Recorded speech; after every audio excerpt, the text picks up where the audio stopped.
Boleh nggak saya tanya kayak gini, kalau misalnya nih ya, kalian punya jodoh ya, lebih lanjut ya. Ya. Kamu pengennya kamu yang pindah atau dia yang pindah? Oh, that's a good question. Oke. Gini, aku tidak mempermasalahkan soal pindah agama. Mau aku pindah agama, mau pasangan aku pindah agama, asal. Seperti di film Jangan Panggil Mama Kafir.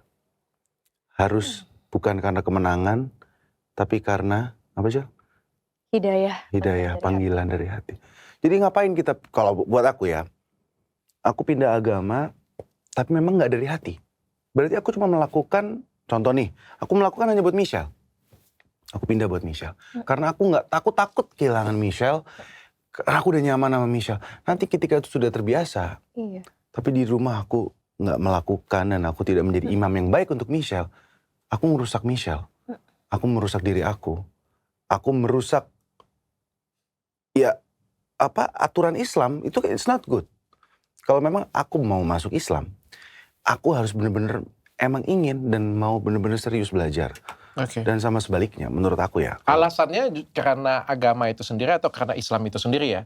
Soalnya nanti kalau karena Michelle nih, nanti kalau Michelle-nya ada apa-apa, misalnya bercerai misalnya, atau Michelle-nya meninggal atau apa, kan balik lagi gitu kan. Alasannya karena terus orang. aku deket sama cewek Buddha, Pindah lagi. Buddha lagi. Ngerti gak? Jadi menurut aku it's not good. Iya, aku setuju sih. Cinta itu kan terakumulasi, Dok.